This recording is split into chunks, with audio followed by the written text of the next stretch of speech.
welcome to another episode of Nerds Amalgamated. I am the DJ, and with me today I have the Professor. Hello. And Shaun Paulette, founder and creator of Comics2Movies and the creator of XCT, also known as Xtreme Championship Tournament. G'day guys, how you going? Going good, yeah. Corona craziness is dying down. Finally. Yeah, so you have chosen to create some more craziness in your life. So what are you doing at the moment, Shaun? I am doing 2 Kickstarters at the moment, which is just ridiculous on top of my normal work. But last month we've had a really successful campaign for our sci-fi series Terra Olympus. And on Wednesday, I've just launched a second Kickstarter for our XCT or Xtreme Champion Tournament series. So that's the big thing that's keeping me going while we've been locked indoors for all this time. So, curious question, Shaun. Have you survived the toilet paper wars? We were kind of lucky because we've just moved into our new home about 2 weeks prior to all this madness going down. And one of the things we'd done is we'd gone to Costco and gotten some like the massive toilet paper roll, the massive paper towel roll, the tin foil, and the Glad wrap like you do on your first shop. So we were kind of lucky that we kind of missed out on all of that, and we actually were joking around that it was only last week that we had to go out and buy another packet of toilet paper. That one massive packet had lasted us that whole time. So no fighting, no knife pulling on me, no nothing in regards to the toilet paper saga. So the important question is, you bought the foil. Have you run out of foil hats yet? No, I don't even think we've used the foil, to be honest. But that's surprising. I haven't done the foil hats with my little girl. So that's maybe tomorrow. How are you protected from the 5G? The 5G. Oh yes, I don't know. I've got my great Star Wars hat on. I think that's protected me enough.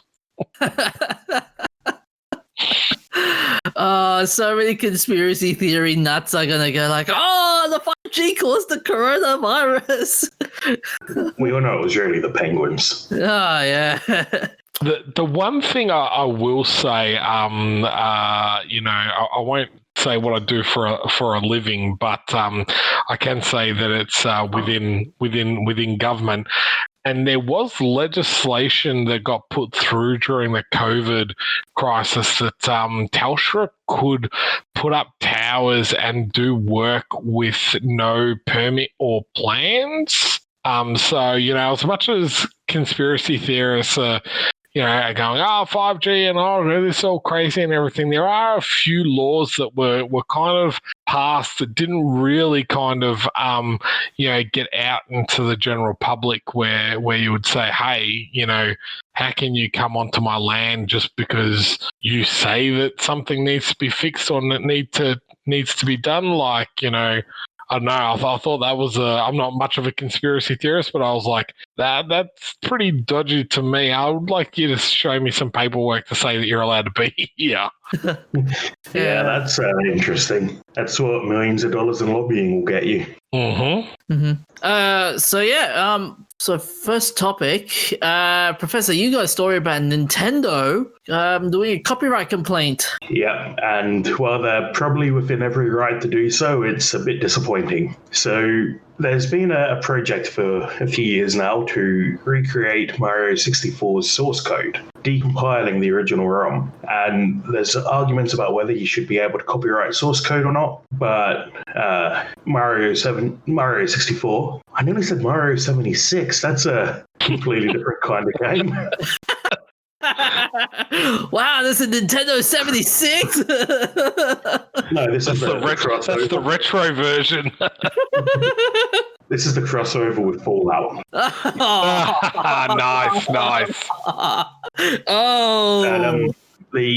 So Mario 64 now has a complete source code available, which, if you recompile it correctly, comes out absolute one-to-one copy of the original file. And so that happened about a year ago.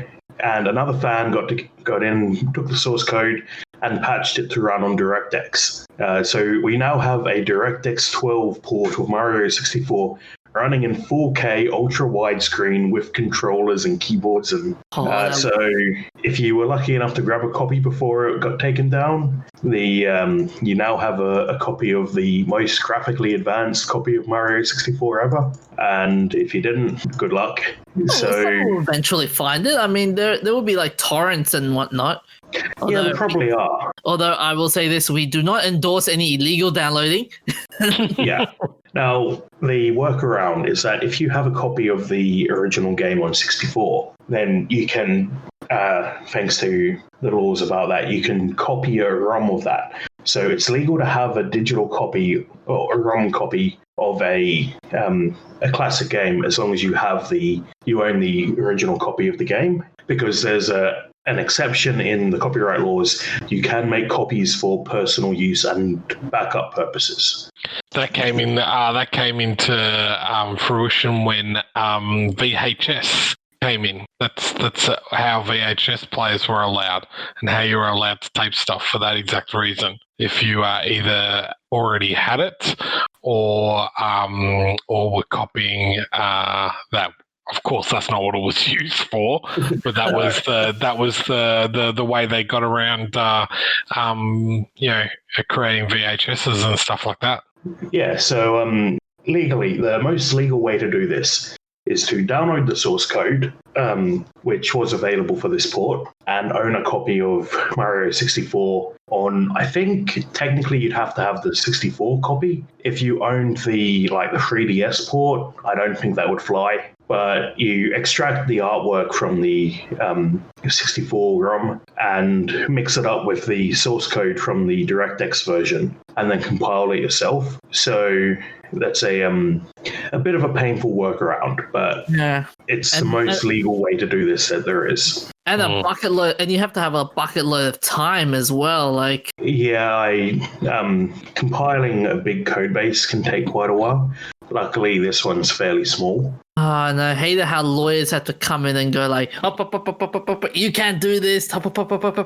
Yeah, it's unfortunate, but since they're well within their rights to make a copyright claim against this, and that's unfortunately made it harder to find a copy of it, even though it's one of the coolest nostalgia projects in years. At least a while back we did talk about the guy who was recreating Sonic 06 on PC, and he hasn't got a cease and desist yet. Oh, very nice. Yeah, as far as I'm aware of, anyway. How did he get by it though? Well, he's still working on it, but with most Nintendo projects, as soon as they catch wind of it, they will come down on you like a ton of bricks. Yeah, I do remember the emulators and how they were really cheesed off with that. Yeah, emulators.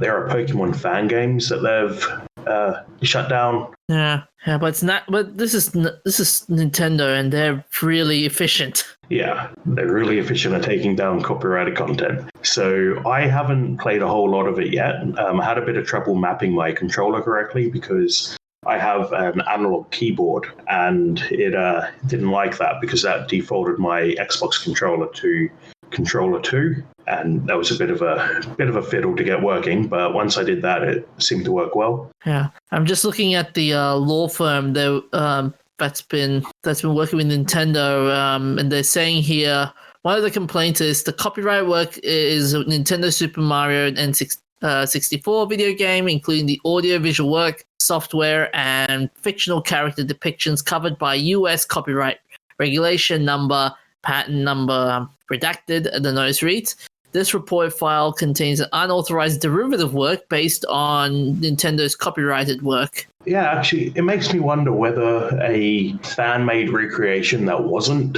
source exact would do better, because this is using what is equivalent to the exact source code and assets that Nintendo made so many years ago. But a fan work might count as a derivative work, and some derivative works, transformative work, really. Transformative works are allowed, but I'm not an IP lawyer, so... So this is technically not fair use, isn't it? No. No, I don't think Copying source code is definitely not fair use. No, Yeah, even though they went to the effort of basically coming up with source code that is identical to the original, so they haven't stolen anything. They have just reverse engineered what they have to create the original form. Yeah. They, I think that still is a bit of an issue with fair use. Yeah. But there was also another leak that was that happened earlier this week. If you haven't heard of it yet and you haven't changed your password yet, get on and do that, especially if you have ever logged into your Nintendo account on a Wii U, because people are getting their accounts hacked. My friend had his Switch account hacked and $200 worth of Fortnite stuff was bought. Oh! Wow. Yeah.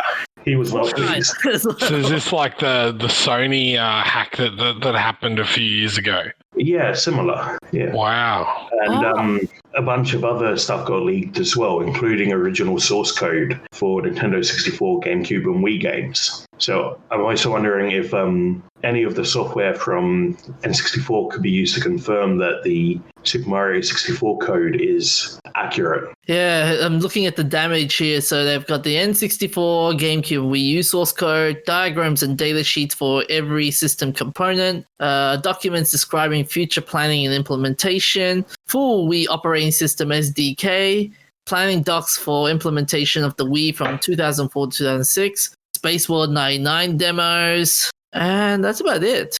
Yeah, well, it comes to 2 terabytes total. Wow. Yeah, I don't know how much of that is source code and how much is other content. Yeah. But I mentioned it a couple of weeks ago with the source code for Half-Life. Well, not Half-Life, but CSGO and Team Fortress. The source code is out there, but be careful if you go and track it down, because if you look at the source code, then you are technically tainted. And it means that there are projects that you can't legally work on because you are aware of, insider knowledge. Oh. I hate to be the developer that go like, oh no, our project's been compromised. Abort.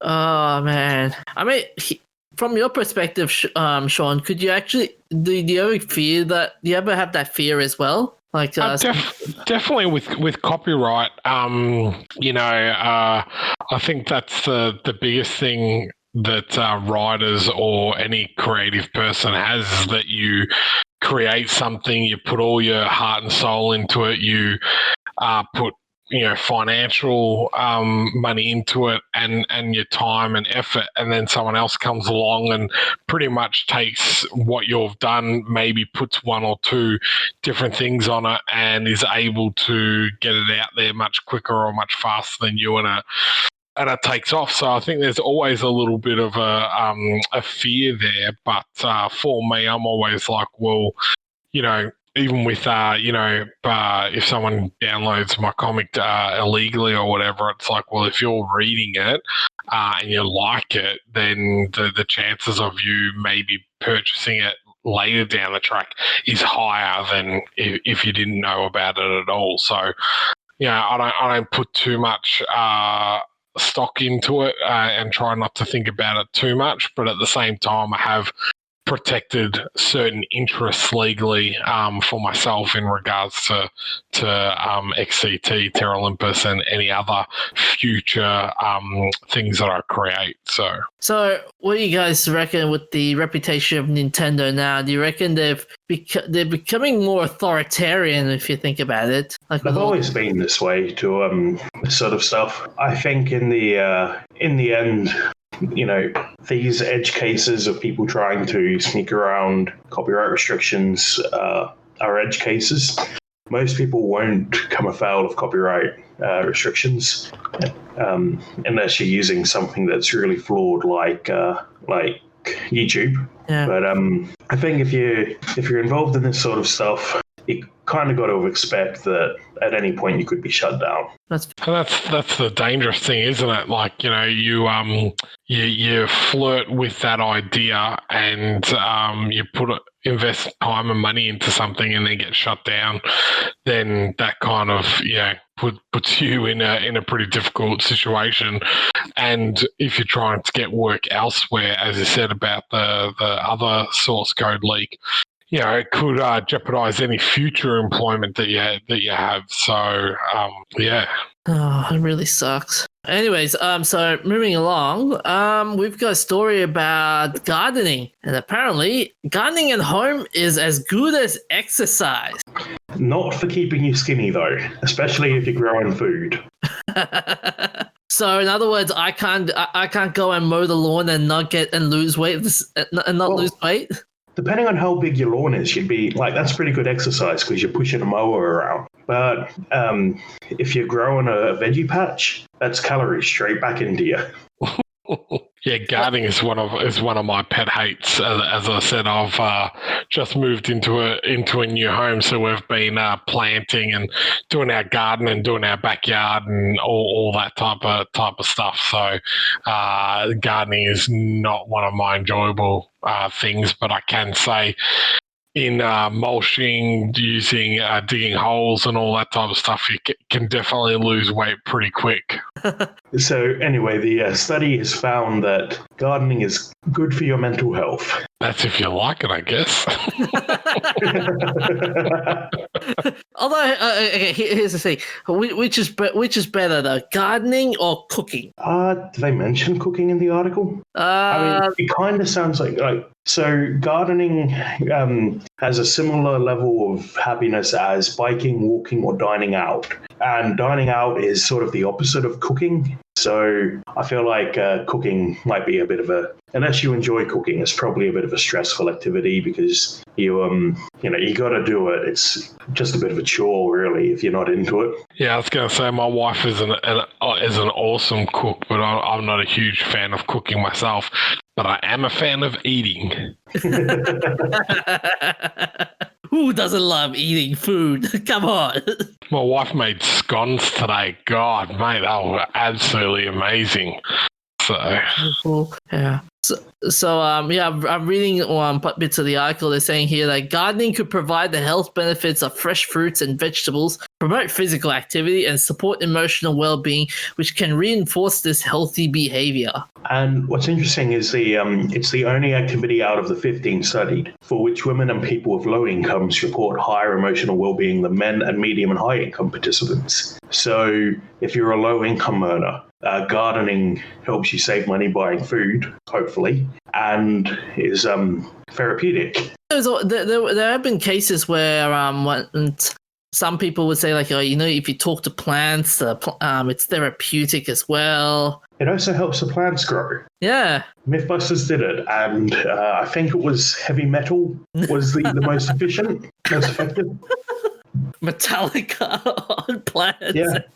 Yeah, they did a study where in typical Mythbusters fashion, it's not exactly robust, but they set up these little greenhouses with speakers, and each one played a different genre. So they had someone encouraging the plants to grow. They had like heavy metal, classical, all of that, and the heavy metal was the plants grew the fastest. Because I was like, get the hell out of here! Can you imagine playing hip hop music to your plants? Yeah, I imagine dancing around while you're pruning your hedges to 50 Cent. Yeah. We live most our lives living in a gardener's paradise. Nice. Or even better, I'll take you to the greenhouse now. 50 Cent making the greenhouse version of that candy shop. Oh, that'd be wrong. Bit of the R. Kelly trapped in the greenhouse. Oh, I wonder how the mumble rappers would. I wonder how the plants would react to the mumble rappers now, though. They would be like, "Who's this guy again?" Well, he wouldn't want that because when the mumble wrappers die, the plants will get depressed. And you do not want emo veggies. Oh, that's terrible. It'd be terrible. Taste. Ugh. So I'm looking at some of the more of the stuff as well. They're saying that people know where community gardeners garden, but it's hard to know who is gardening at home, which are group uniquely identified. For example, the study author found that 31% of participants engaged in home gardening for about 90 minutes per week on average, compared to 19% who engaged in biking on an average of 30 minutes each week, and 85% who walked on an average of an hour and 40 minutes each week. Yeah, I'm definitely not gardening for 90 minutes a week. You've totally lost me on these ones. I'm just like, I have planted stuff that will be as low maintenance as possible. Man, I prefer to jump in the car and go for a drive or go out to dinner or as you're saying before, Professor, like, just sitting in the gardening is not my cup of tea. Yeah, even though they say like it's for your emotional welfare. Yeah, still nah. Still not gonna do it. No. I mean, here's the thing though. Like, people have been now like pushing people to like grow their own veggies, like teach the kids how to plant vegetables and stuff. Yeah, I guess that's a great idea. Like, my wife's organising doing a vegetable garden and everything, and they've got the kids stuff to let them plant in a certain area so they can kind of get used to it. But yeah, I don't know. I think for me, it's not something that I feel does anything for me. Getting outside and the exercise part is great, but yeah, just not the gardening. Yeah, I don't mind mowing. That's kind of relaxing. Yeah. Put the earphones in and just push a mower around. But During World War II, the British government was really into what they called war gardens. And the idea was you'd get everyone in a town gardening in their backyards when they weren't working, because that way you could decouple the food chain from transporting goods from the farms, which were understaffed since so many men were away at the war. Victory garden, that's the word, sorry. Oh, okay. So, yeah, the idea was you'd grow in your backyard, and that's an interesting effect that could have helped people's mental state during the war. Wow, that's amazing. Yeah, and to also add in it also, like, as we were talking earlier on, like, it saves the whole hassle of like driving to the store and buying all the veggies and whatnot. I mean, like, there are advantages to like growing your own veggie patch, but the downside is basically like, do you really want to do the hard work kind of thing? Yeah, it's hard work, but if it's now shown to be mental aid. Yeah, It can help you save money if you do it right. yeah. It's satisfying to grow stuff in your backyard if you're into that. I think the big issue with growing food in your garden is people who rent. Yeah. I live in an apartment at the moment, and I'm on the first floor, so I've got a bit of a courtyard. So the ground floor, first floor, whatever. I've got a courtyard, but it's all paved, and I'm trying to design a garden frame so that I can grow veggies out in the garden. But then when I need to move, it's easy to deconstruct and take with me. That's a great idea. That's a really good idea. There's nothing already out there like that. There probably is, but I'm a bit of a dork and I like to build things myself. Yeah, I was going to say, you could see that on Shark Tank, mate. I think there is one. I've seen a couple of gardens doing that one. But yeah, what was it? The last bit they were saying on this about this is the high level of meaningfulness that respondents reported while gardening might be associated with producing one's own food. The author continues by saying that the boost to emotional well-being is comparable to other leisure activities that currently gets the lion's share of infrastructure investment. These findings suggest that when choosing future well-being projects to fund, we should pay just as much attention to household gardening. Oh, that, yeah. infrastructure, that reminds me of places I've seen where the parks, there's a few parks in Brisbane that have community gardens in them. And the idea is you have a plot there and you share the work with your community. I don't know the full details. I've never been a member of one, but or even really looked into it. But that would be a great kind of infrastructure to build up, I think. Yeah, America has got a lot of those, especially in the projects type areas. So it's a pretty good idea. Even some local councils are doing the same thing with a communal garden. They have certain people that do rosters and share the workload, as you said. DJ, that link there, is that a robot garden? Yep. I will be back. I need to go place some electronics orders. A few moments later. Hey. Look, it's not going to be very good for my time or my budget, but that looks like a fun project once I finish some of my others. Anyways, for the interest of time, we should move on. I've got a story about Comic-Con 2020 now becoming an online event. So, as we all know, that the Comic-Con, San Diego Comic-Con 2020 has been cancelled because of the coronavirus. But doesn't mean we'll have to wait until 2021 to taste the experience. But recently, they've announced that it'll be holding a virtual convention called Comic-Con at Home. And during the video announcement, it took the opportunity to poke some fun at itself, by saying, "Coming soon, free parking, comfy chairs, personalized snacks, no lines, pets welcome, badges for all, and a front row seat to Comic-Con at Home." Okay, that's implying I actually have a comfy chair. I don't think if we have any sofas around, I think we might get a sofa or two. And this is I did think it was a clever way of marketing in regards to those things, because if anyone has ever been to San Diego Comic-Con, it's so many lines, type of thing. It's an absolute pain to get your badge, and there's never any decent food either. Oh, that's right. You were a veteran at this. You were a veteran at Comic-Con. Oh, you must have tons of fun over there, though. Yeah, so I've done the last two. I was supposed to go this year, but as you said, it's been cancelled. So they have let us know that they will move our tickets from this year to next year.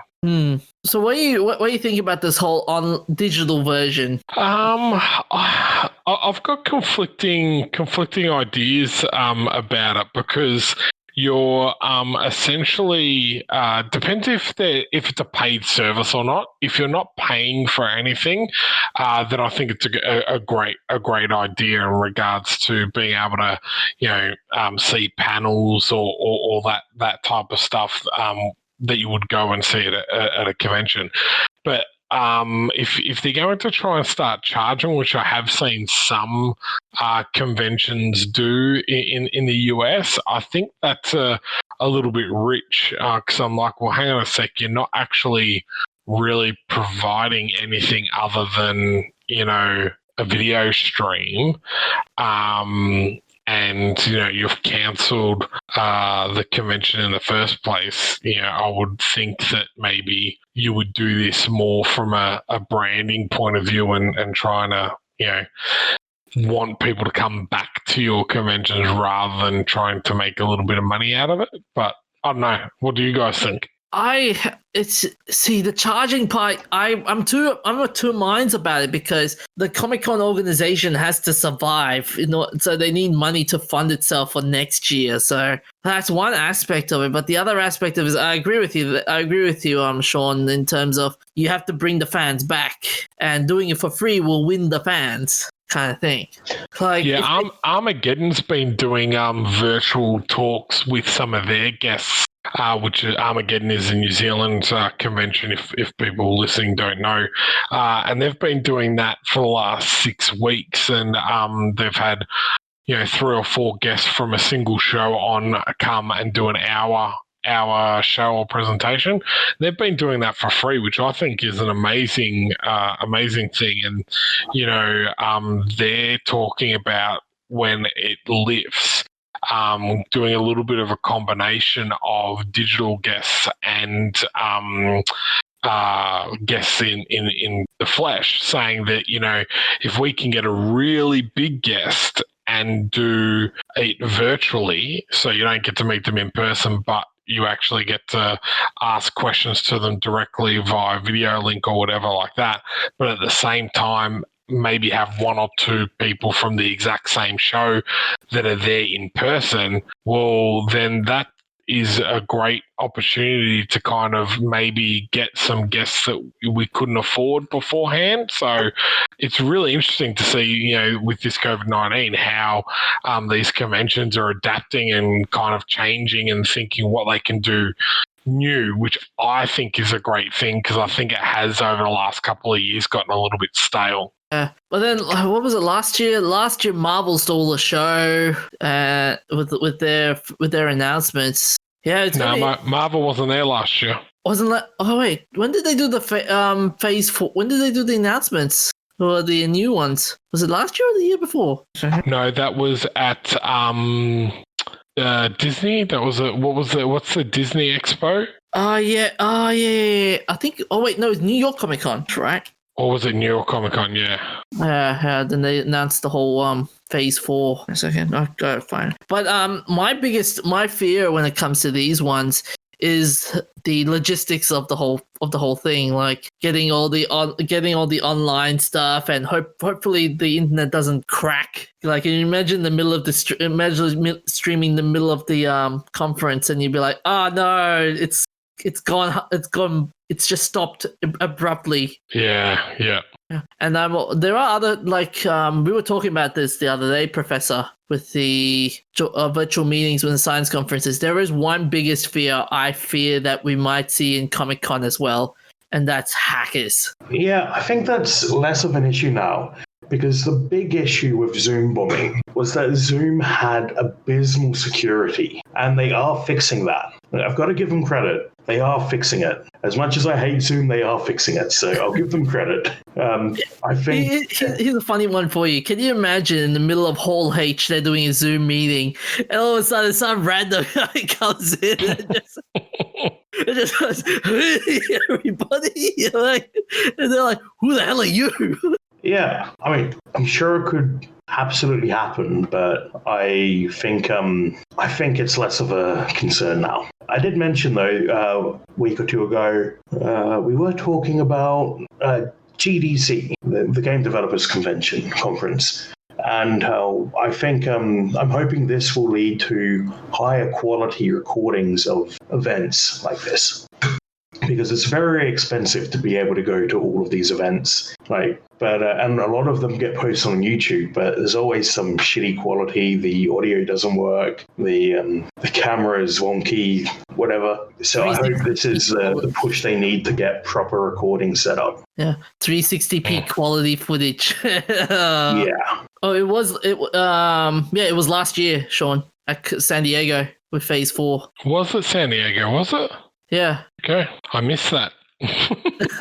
I must have been busy doing other things.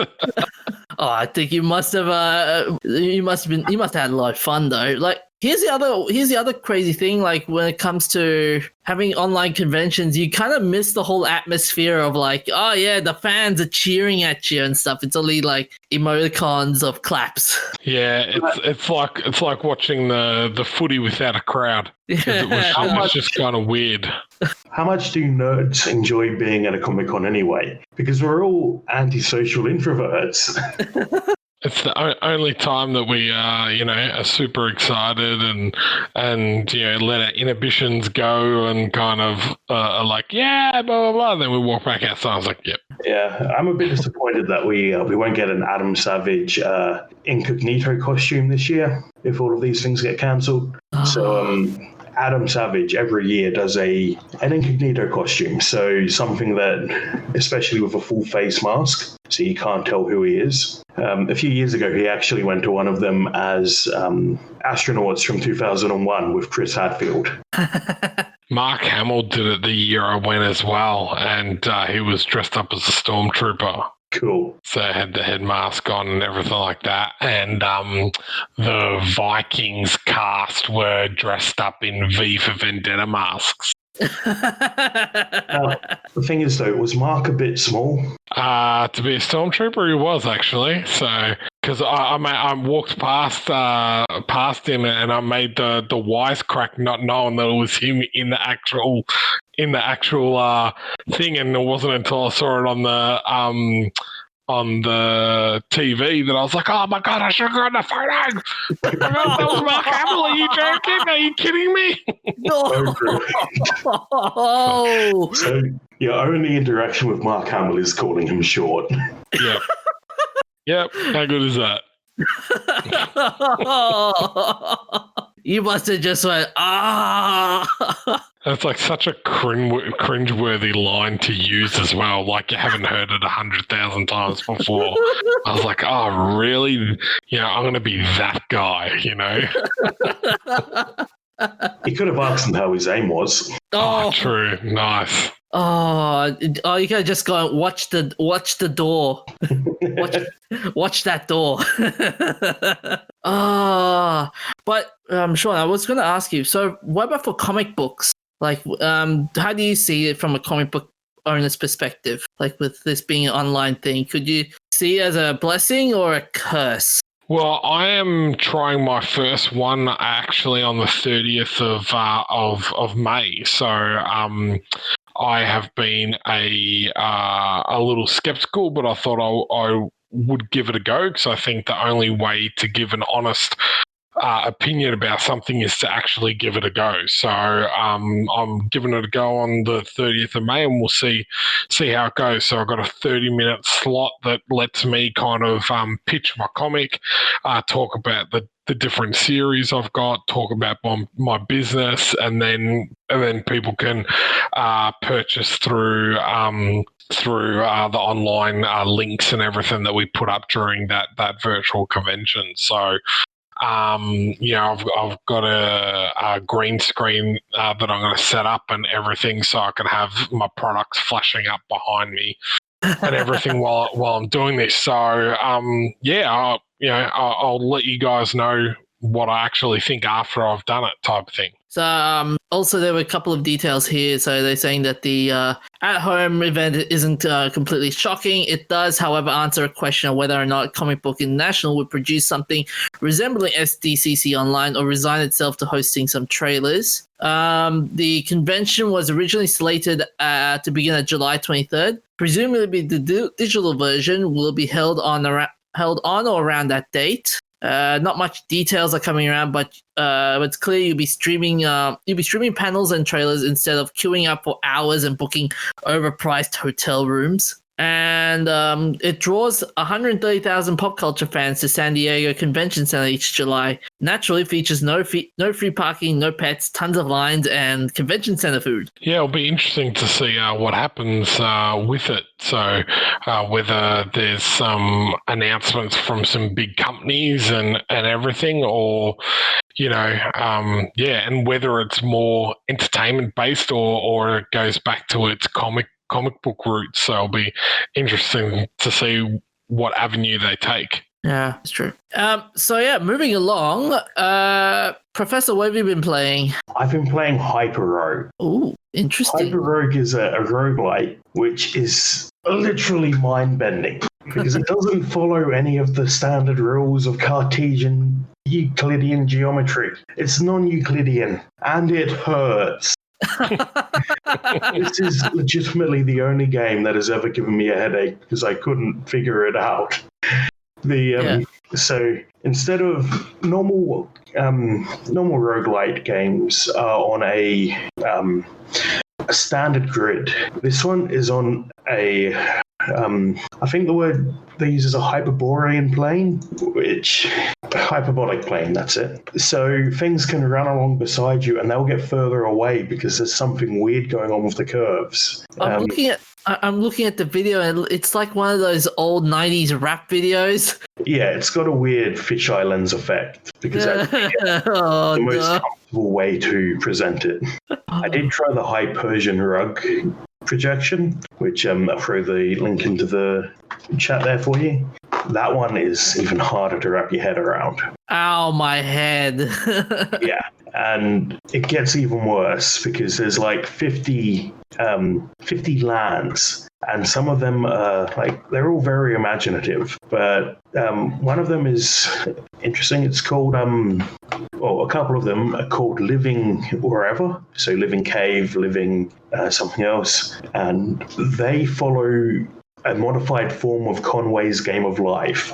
So Conway's Game of Life, we spoke about it a few weeks ago when Conway passed away. The basic idea is the world is divided into cells with enough empty space, cells that are alive with enough empty space near them reproduce into that space, cells that are too crowded die off, and so you're not only navigating on a hyperbolic plane, the map around you is changing as you do so. It's a pretty cool concept. Yeah, although the whole idea of seeing it through the fisheye lens still is off-putting. Yeah, no, it's not easy to handle. Yeah. But I highly recommend it just because it's so different to anything else. As far as I know, there's no other game that uses hyperbolic geometry, and it does have a bunch of other modes. So there's one called shoot 'em up mode, which makes it more like a standard shoot 'em up game. I think there's a Steam review I saw for it. Survival horror on a non-Euclidean plane or something like that, because it breaks your brain the same sort of way you'd expect from seeing Cthulhu. So what's the biggest flaw you've encountered in this game besides the fisheye lens and? Well, that is the biggest flaw. The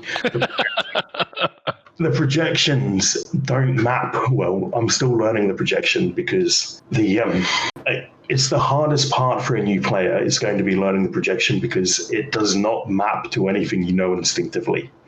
Maybe if you're some sort of master mathematician, you'd already be used to this, but I'm not. Oh, man. So how many nerdy beanies would you give this one out of? 5 out of 5 for being so out there that there's nothing I can compare it to. Wow. Wow, that's 5 out of 5. Woohoo. Oh, man. I've been playing Alan Wake. I love the game. What do you think of it? Early stages so far, and pretty trippy. How you have to use the torchlight and a firearm. Similar to an old game. Something to do with monsters in Mars. Doom, I think it was called in the day. But yeah, it's a very interesting game. Like you have to use the torchlight to blind your enemies and just try and avoid the darkness. But the story basically is you're a writer and you just come into this small town to get away from the hustle and bustle of city life, and you encounter this weird house, and the town has some weird secrets. So now you have to investigate them. And someone kidnaps your wife. Oh yeah, that one too. Oh, so it's basically an episode of The Twilight Zone. Yep. It draws heavily from things like The Twilight Zone, Twin Peaks, all of that sort of genre of sci-fi horror. And then they have the odd Stephen King reference as well. Yeah. It's an old game, but yeah, nice graphics. I'm still in the early stages, but yeah, it's interesting. The biggest flaw for this game would be the I would say sometimes when you're playing the game and you see the mouth move, it doesn't match with the speed they're talking sometimes. I used to have that game on my laptop because my laptop was way underpowered for that. And you get that as well? I had it on my laptop. What would happen for me, actually, is the audio would play and the video would finish playing about 30 seconds later because the video was running at I don't know how many frames it expected to run at, but it was running at some fraction of that. And sometimes you just went, what?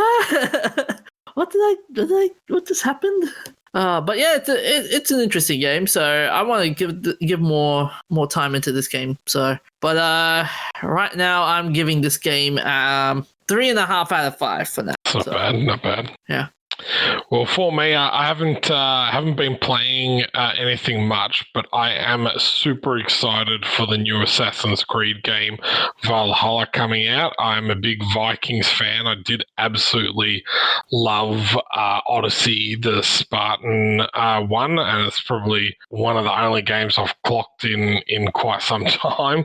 I just couldn't put that game down. So, yeah, I haven't played much lately, but that Valhalla, it looks phenomenal. Have you pre-ordered the collector's edition? Yes, I have.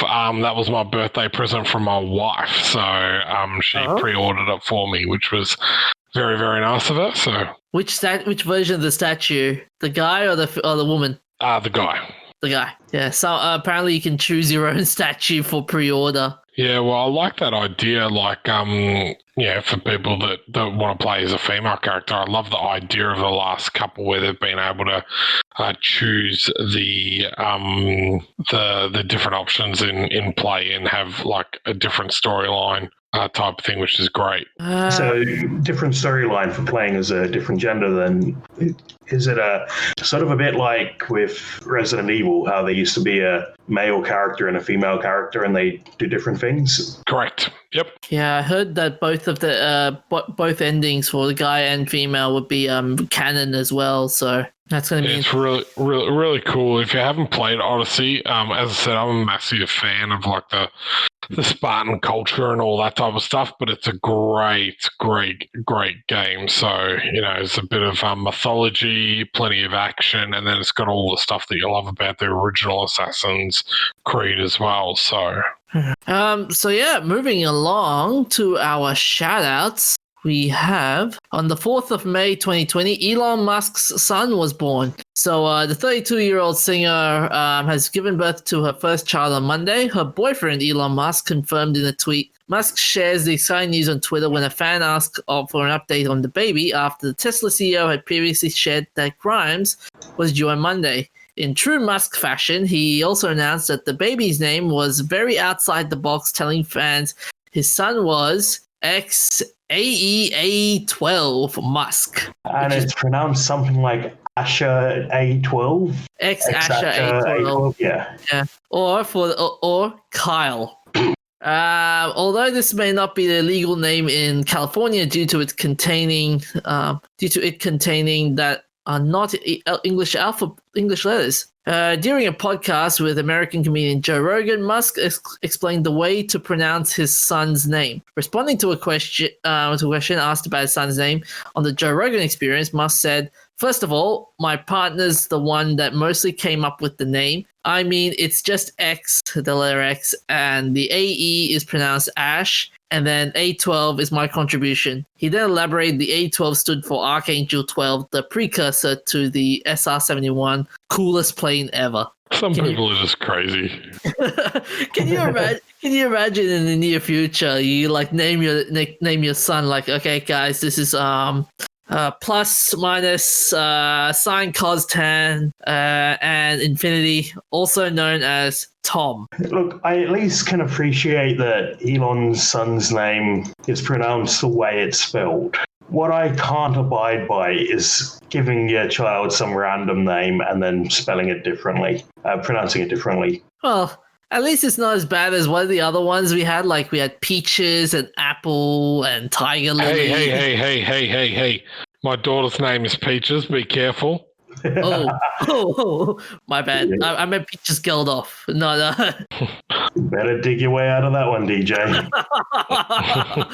Dang it. Yeah, my daughter's name is Peaches Jean, so the Jean is after my late grandmother, so yeah. Oh, nice. Yeah. So you're going to say sorry, DJ?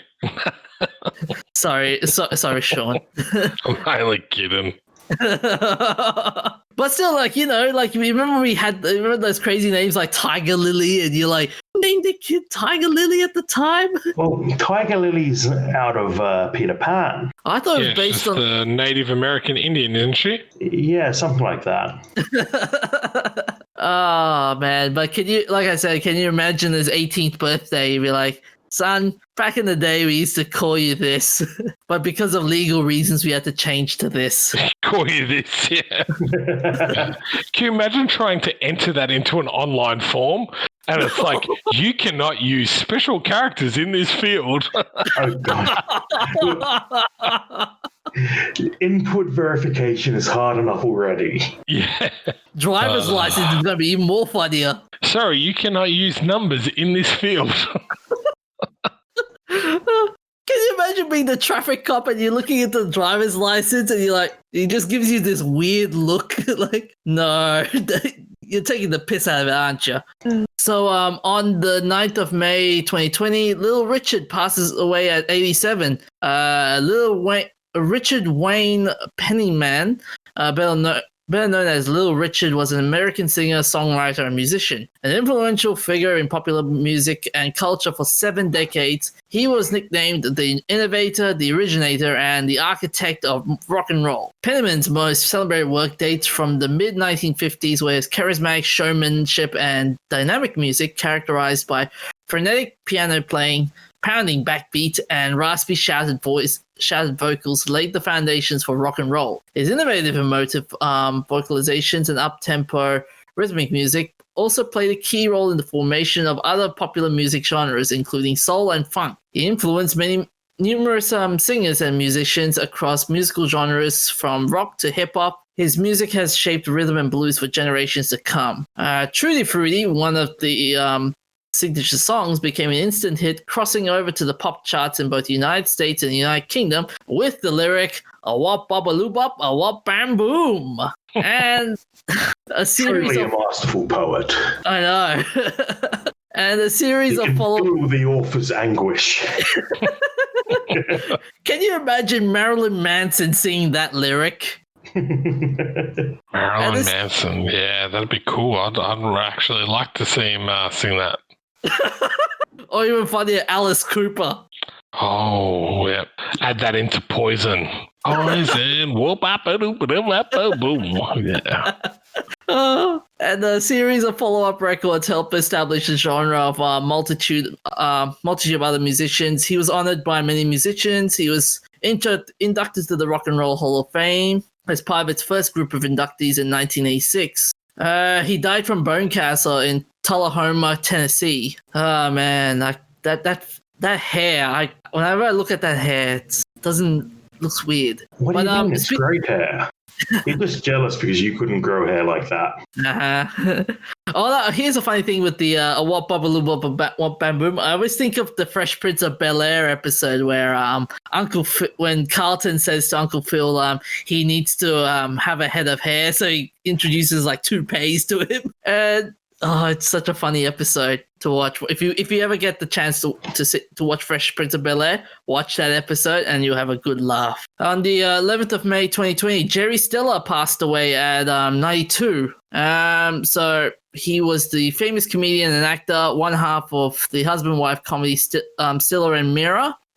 He was also an actor in Seinfeld and the father of Hollywood star Ben Stiller. And during his time as in Seinfeld, he played as Fred Costanza, the father of Jason Alexander's George Costanza, a hot-tempered eccentric who once attempted to contain his rage at his wife Estelle and son George by repeating chanting "Serenity now." On another episode, Frank, even disgruntled with the status quo, invented his own holiday, Festivus, for, as he said, the rest of us. Among the holiday made-ups traditions, physical feats of strength and airing of grievances. This role earned him an Emmy nomination. The year Seinfeld went off, he began his role as Arthur Spooner in The King of Queens, another role that garnished him widespread acclaim.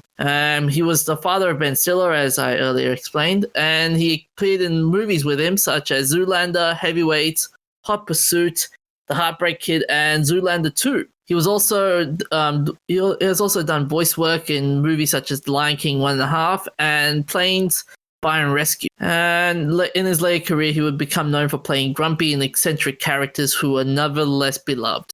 He died from natural causes in New York City, New York, and his son tweeted, I'm sad to say that my father, Jerry Stiller, has passed away from natural causes. He was a great dad and grandfather and the most dedicated husband to Anne for about 62 years. He will be greatly missed. Love you, Dad. Yeah, I was. Oh. Was that the 11th of May? Yeah. Oh man, you missed out on the most important thing on the 10th of May. What was that? My birthday. Ah! You didn't even give me a shout out. You just skipped straight over me. I'm like, come on. Happy birthday, Shaun. No problem. Thank you. Yeah, no, that was really disappointing because I loved him in Kings of Queens. That's the main role that I knew him out of. And you know, when I saw that, I was like, oh man, like, you know, he made that show like 10 times funnier type of thing, you know, with his only cameo roles in each episode type of thing. So yeah. I actually saw him was not only in Kings of Queens, and I saw like a couple of episodes of Seinfeld, and it was just like, yeah, he's that same cantankerous old man. But man, feels like eternity now. I'm gonna watch all the Seinfeld episodes now. Also on the 11th of May, 2020, 15th anniversary of World of Warcraft's Leroy Jenkins video. You guys ever familiar with World of Warcraft? Yes. Yep. Like, unless you're some starving Ethiopian kid, you've heard of World of Warcraft. So on May 11, 2004, a video was uploaded to the website Warcraft Movies that would have had a major impact on World of Warcraft and the culture surrounding the game. In the game, a team of players crafts an intricate plan, but one shouts, "Leroy Jenkins!" before charging into battle unprepared, getting the entire party killed as they were attempting to save him. The video went viral and has become one of the biggest memes in the history of World of Warcraft and the internet in general. Since then, Leroy Jenkins has been referenced on Jeopardy, The Daily Show, and even on Family Guy. For many World of Warcraft fans, it holds a special place in their hearts. For years, World of Warcraft fans debated whether or not the video showed a real planning session that went awry or a staged event, and the video creators intentionally answered ambiguously about it for years. And in 2017, I don't see how anyone could think it was not staged. Like, I'm sure it's something that happened once or twice in real life, but I'm pretty sure the original video was staged. Because who says our chance of success is 33.66 with repeating or whatever? Not many. But yeah, one of the creators, Ben Alfroni Vincent, released a video showing an initial failed attempt, proving that the Leroy Jenkins video was actually staged. A failed attempt? How do you fail harder than that? I think it must be the how many people were left behind, how many people that survived in the end, and coming out of the zone going, yeah, we should have got, man, that was bad.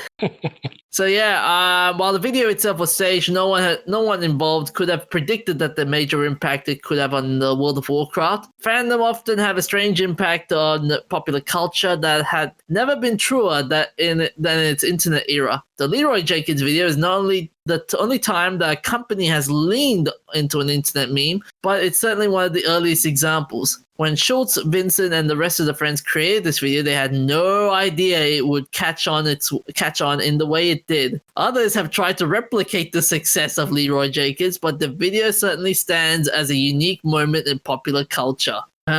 So onto our remembrances on the 12th of May. Well, the other thing is, though, you can't replicate Leroy Jenkins because nobody's making 2-minute YouTube videos for fun anymore.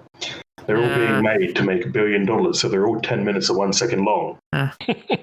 It's a dying. Like, it's funny though. Like YouTube, it's people try to catch onto the YouTube train. Like people try to copy like one formula, and they go, "Oh, this formula can win me money. Let me try this," and they fail miserably. So on our remembrances, 12th of May, 805, Aethelhard.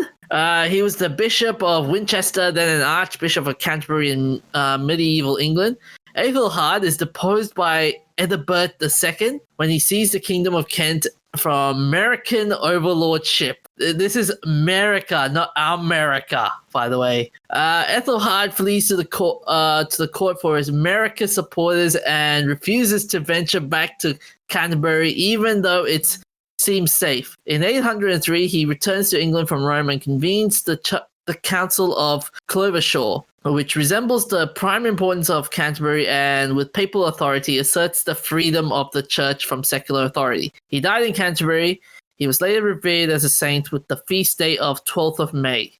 On the 12th of May, 1856, Jacques-Philippe Marie Binet, French mathematician, physicist, and astronomer. He made significant contributions to number theory and the mathematical foundations of matrix algebra, which would later lead to important contributions by Cayley and others.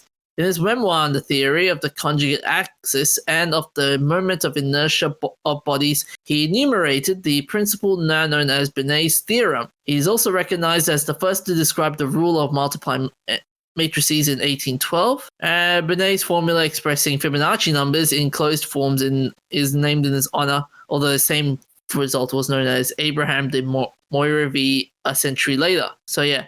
The unique solution is impossible in case of circular motion about the center of force. That's most of his equation was all about. He died at the age of 70 in Paris. On the 12th of May, 1994, Erik Erikson. So Erich Homburger Erikson was a German-American developmental psychologist and psychoanalyst known for his theory on psychological development of human beings. He may be famous for coining the phrase identity crisis. Despite lacking a bachelor's degree, Erikson served as a professor at prominent institutions including Harvard, University of California, Berkeley, and Yale. A review of the Psychology Survey published in 2002 ranked Erikson as 12th most cited psychologist of the 20th century. The development of identity seemed to be one of Erikson's greatest concerns in his own life, as well as being central to his theoretical work. As an older adult, he wrote about his adolescent identity confusion in his European days. My identity confusion, he wrote, was at the times on the border being neurosis and adolescent psychosis. Erikson is also credited as being one of the originators of ego psychology, which stressed the role of ego as being more than a servant of the ID, or maybe servant of the mind, sorry. That's it. Id. Okay. Yeah. The ego, the superego, and the id are sort of pretty fundamental parts of a person's psyche. Although Erikson accepted Freud's theory, he did not focus on parent-child relationship and gave more importance to the role of ego, particularly the person's progression as self. According to Erikson, the environment in which a child lived was crucial to providing growth, adjustment, a source of self-awareness and identity. You don't say. You got something there, Professor? Well, I mean, it feels kind of obvious that a child's environment influences who they become. Like, I'm no psychologist, but I could have told you that. I can imagine you, Professor, getting a DeLorean with a flux capacitor, going back in time and telling him, "No shit, Sherlock." I'm tempted. The only thing in between me and that is a flux capacitor. I've got the DeLorean, mate. You serious? My uncle's got one. Oh, very nice. Very lucky. Very nice. Yeah. But we don't have the flux capacitor, so you get onto that. I'll provide the DeLorean. So he we're died. like halfway there, right? Yeah. He died at the age of 91 in Harwich, Massachusetts. So for our famous birthdays, on the 12th of May, 1895, William Geikie, an American chemist and Nobel laureate, recognized in 1949 for his studies in properties of matter at temperatures close to absolute zero. He spends virtually all of his educational and professional career at the University of California, Berkeley. He became interested in the third law of thermodynamics as a field of research during his experimental research for his PhD research under Professor George Ernest Gibson, comparing the relative entropies of glycerine crystals and glass. The principal objective of his researches was to demonstrate that through ranges of appropriate tests that the third law of thermodynamics is a basic natural law. In 1926, he proposed a method for observing temperatures considerably below 1 Kelvin, so that's minus 457.87 degrees Fahrenheit, or minus 272.15 degrees Celsius. He developed a magnetic refrigeration device of his own design in order to achieve the outcome, getting closer to absolute zero than many scientists have thought possible. This trailblazing work, apart from proving one of the fundamental laws of nature, led to stronger steel, better gasoline, and more efficient processes in a range of industries. He was born in Niagara Falls, Ontario. 12th of May, 1918, Julius Rosenberg, an American citizen who was convicted of spying on behalf of the Soviet Union. He and his wife Ethel were accused of providing top-secret information about radar, sonar, jet propulsion engines, and valuable nuclear weapons design. At the time, the United States was the only country in the world with nuclear weapons. Julius Rosenberg joined the Army Signal Corps engineering laboratories at Fort Monmouth, New Jersey in 1940, where he worked as an engineer. He was fired because of his membership in the Communist Party. Important research on electronics, communications, radar, and guided missiles control was undertaken at Fort Monmouth during World War II. In February 1944, Rosenberg succeeded in recruiting a second source of Manhattan Project information, engineer Russell McNutt, who worked on designs for the plants at Oak Ridge National Laboratory. And for his success, he received Rosenberg received a $100 bonus. And he provided secrets about process for manufacturing weapons-grade uranium. And while the US and Soviet Russia were allies during World War II, the Americans didn't want to share the information or seek assistance from the Soviet Union during the Manhattan Project. And the West was shocked by the speed of which the Soviets were able to stage their first nuclear test, Joe 1, on August 29, 1949. He was born in Manhattan, New York City, New York. On the 12th of May, 1970, Bruce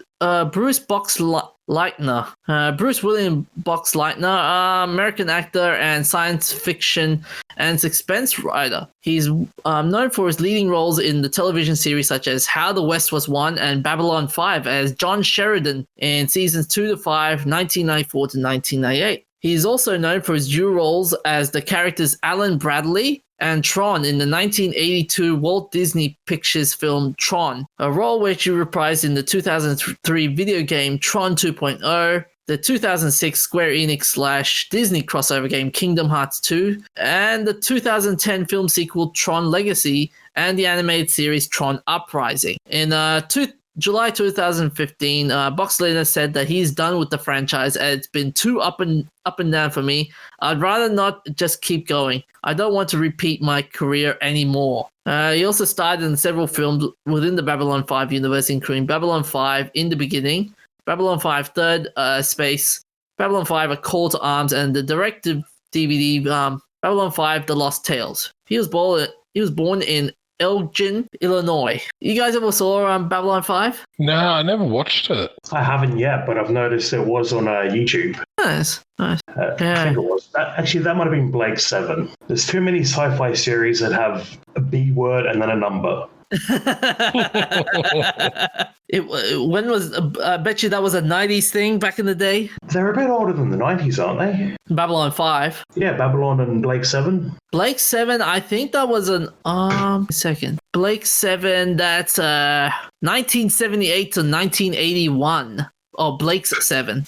Okay, yeah, I was thinking of Blake 7 because that's a BBC show. Yeah. And Babylon 5, I think that was a 1990s thing. Yeah, Babylon 5 is 94 to 98. Yeah. It was made by the Yanks. I will say they are kind of getting much better at it, though, with the Orville. Yeah, I've heard good things about that.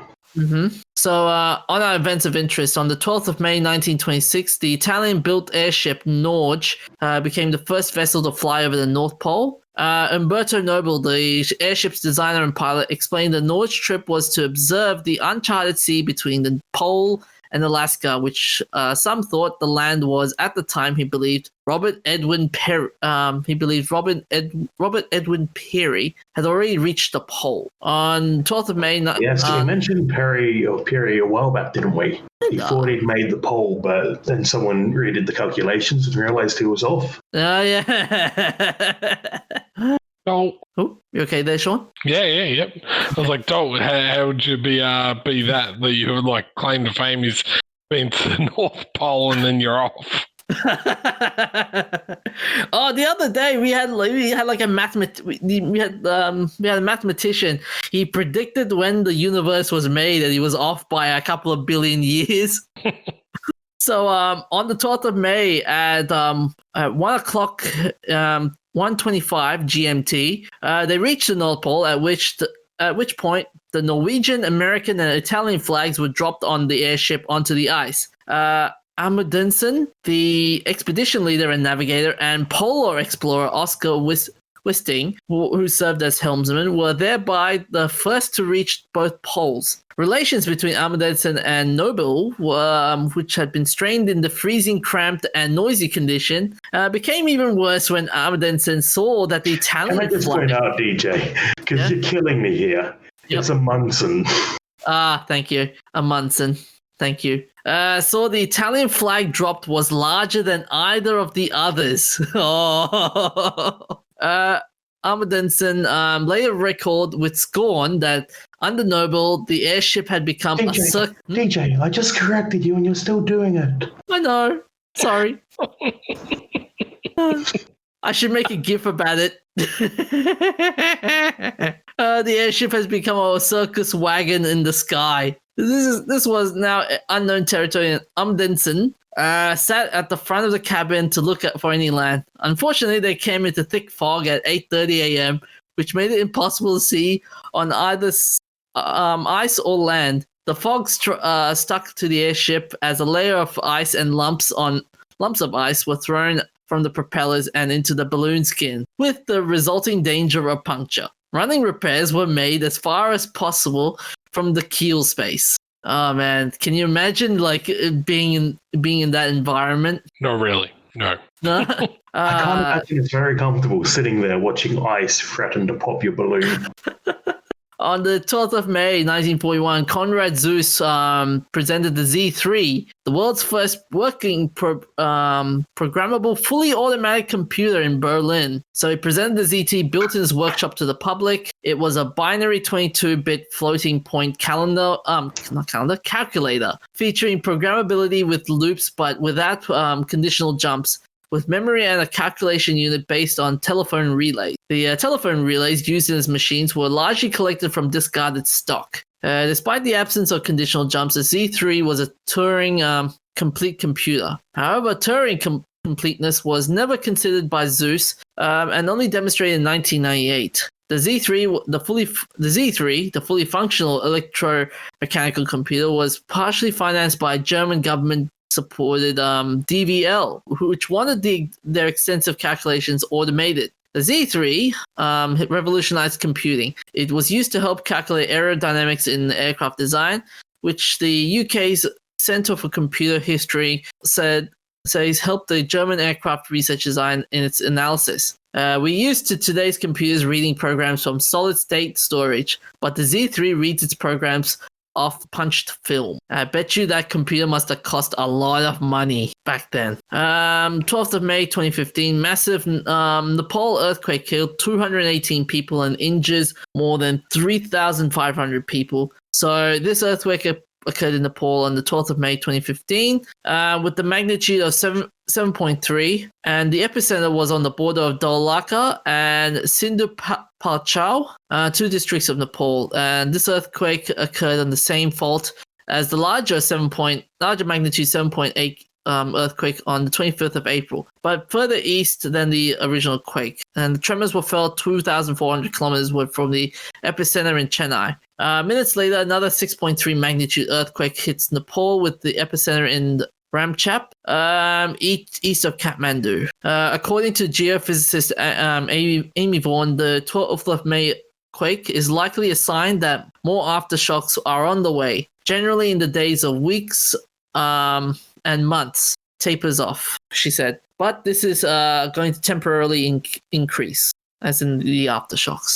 And that was 5 years ago. My God, that whole event. And finally, on the 12th of May 2017, the WannaCry ransomware attack impacts over 400,000 computers worldwide, targeting computers of the United Kingdom's National Health Services and Telefonica computers. So the WannaCry ransomware was a May 2017 worldwide cyber attack by the WannaCry ransomware crypto worm, which targeted computers running the Microsoft Windows operating system by encrypting data and demanding ransom payments in the Bitcoin cryptocurrency. It propagated to Eternal Blue, an exploit developed by the United States National Agency for older Windows systems.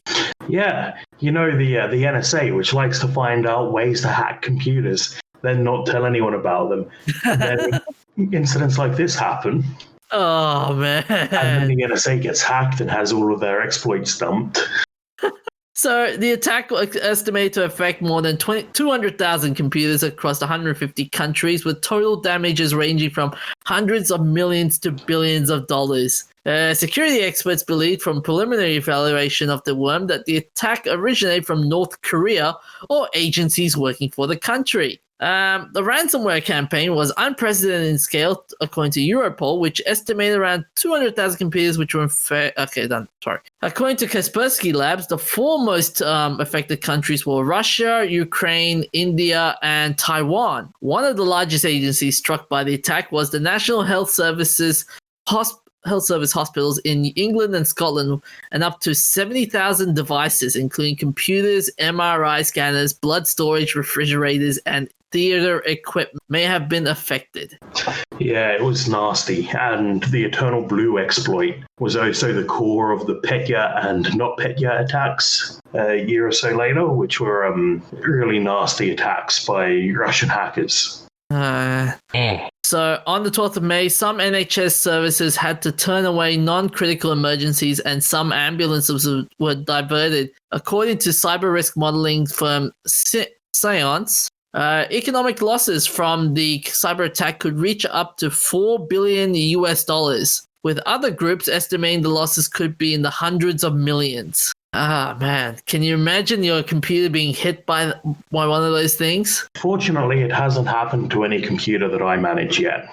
Yeah, touch wood about that. Oh, yeah. There we go. I'll just be at my desk until I feel like I've touched enough wood.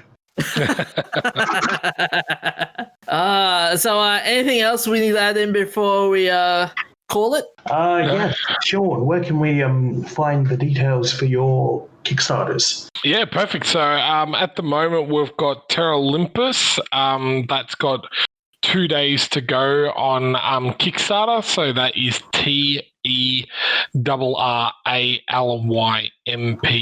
If you search that on Kickstarter, that'll come up. And our other one that still has 27 days to go is XCT Fractured Worlds, which is my number one selling series. And again, that's XCT Fractured Worlds. And if you search that on Kickstarter, you can check that out. So it's a pretty cool, but they're both graphic novels, very different stories, and it's a lot of fun for all ages. So yeah. Your Kickstarter projects will be on our show notes. So, thank you. Yep. Our episodes will be. You can find our episodes on That's Not Canon website. You can find us on Facebook, Twitter, Instagram. All of our details will be on our show notes. You can also check out the other That's Not Canon web podcasts, such as the new ones. What's the newest one, Professor, you've heard? It's probably the etymology one. Oh, that's a good one. That is a complete pain in the arse to say. I feel you. I feel you, Professor. Was it the It's the assemblage of grandiose and bombastic grandiloquence. Yes, that's it. Oh, man. And the other one, who is the Mistholm Museum of Mystery, Morbidity, and Mortality. Yeah, that's another interesting one. But yeah, so that's all we have for this week. Thank you, Shaun, for being our guest for this week. Thanks for having me. And see you next week. Yes, look after yourselves, stay safe. We'll see you next time. Hooroo.